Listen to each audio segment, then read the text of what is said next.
order to fully participate in the correction of your body's posture and any of its pain and movement dysfunctions, you need to understand where the problem lies.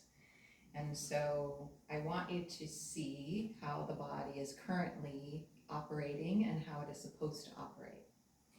We have a center. That center lives just below our belly button.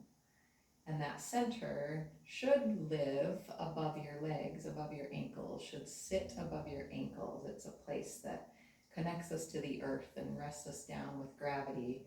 And it's also the very same place that gives us the strength and energy to lift up against gravity. For most of us, and anybody who's in a dysfunctional body pattern leading to pain and those things, their center is shifted forward.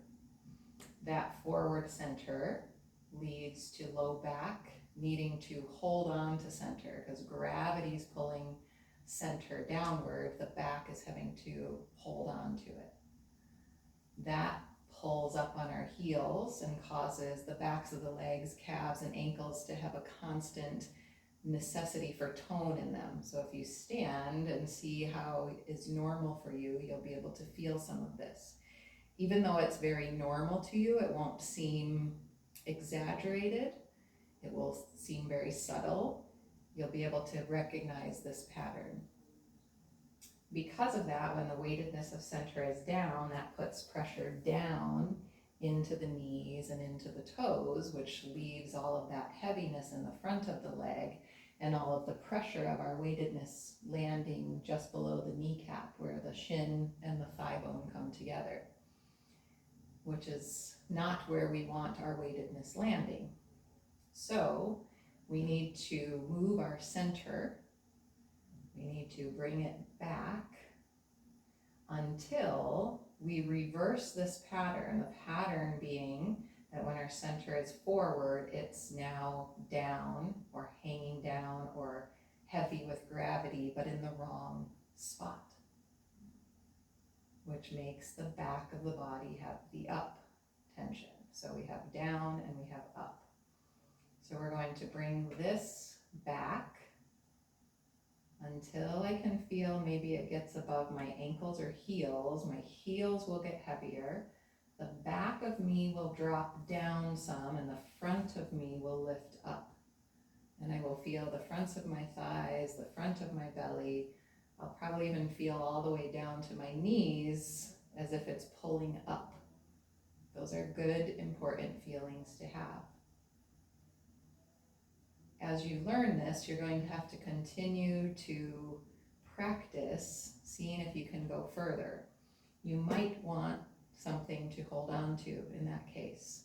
Something sturdy, not something light. You know, a pole sometimes could be helpful for if we were leaning forward into it.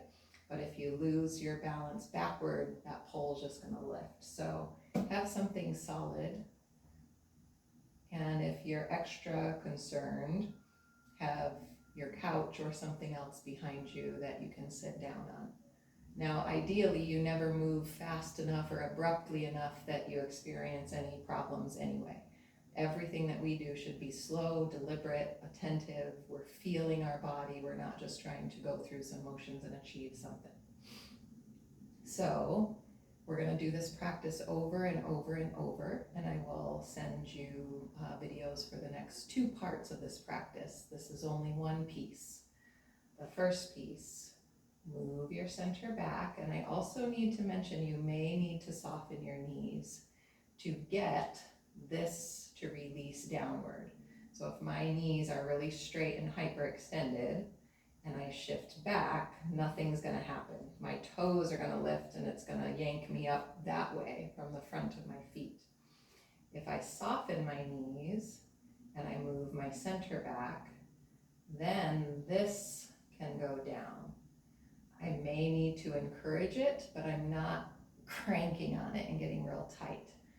I'm encouraging and allowing however much room your body has today. It's not going to be the same amount of room my body has. But find the place when you shift back, soften your knees a little, center. You're trying to just feel and sense where your middle is, putting it above the ankles. the heels get heavy, the back drops down, the front lifts up, the belly tightens inward upward, the thighs tighten inward upward. If you can straighten the knees even just a little bit more, not worrying about getting them fully straight, so that you can feel some muscle in the inner legs, the front legs. You might feel your bottom gets firm. And that's step one. Step one of part one of lesson one, part one. Thank you for joining me.